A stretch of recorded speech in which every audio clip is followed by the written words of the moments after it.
વલસાડના ધરમપુર વિધાનસભા વિસ્તારમાં રાષ્ટ્ર એકતા અને અખંડિતતાના પ્રતીક લોહ પુરુષ સરદાર વલ્લભભાઈ પટેલની 150મી જન્મજયંતિ નિમિત્તે 9 કિલોમીટર લાંબી યુનિટી માર્ચનું ભવ્ય આયોજન કરાયું હતું। આ વિશાળ માર્ચમાં વલસાડ ડાંગના સાંસદ ધવલભાઈ પટેલ તથા ધરમપુરના ધારાસભ્ય અરવિંદભાઈ પટેલ વિશેષ ઉપસ્થિત રહ્યા હતા। તો સ્થાનિક નાગરિકો, વિવિધ સમાજના પ્રતિનિધિઓ, યુવક યુવતીઓ અને કાર્યકરો મોટી સંખ્યામાં જોડાયા હતા। યુનિટી માર્ચ દરમિયાન સરદાર પટેલના જીવન, વિચારસરણી અને રાષ્ટ્રીય એકતા માટેના તેમના અવિસ્મરણીય યોગદાન વિશે જનજાગૃતિ ફેલાવવામાં આવી હતી।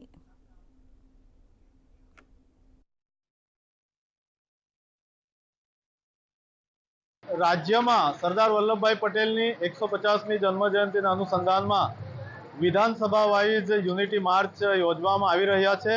આ જ રીતે સમગ્ર દેશમાં પણ જુદી જુદી જગ્યાએ વિધાનસભા વાઇઝ આ કાર્યક્રમો યોજાઈ રહ્યો છે। એના ભાગરૂપે આજે અહીં ધરમપુરમાં પણ યુનિટી માર્ચ યોજાઈ રહ્યું છે, જે સરદાર વલ્લભભાઈ પટેલના વિચારોને લોકો સુધી લઈ જવા માટેનું એક ખૂબ મહત્વનું પગલું છે।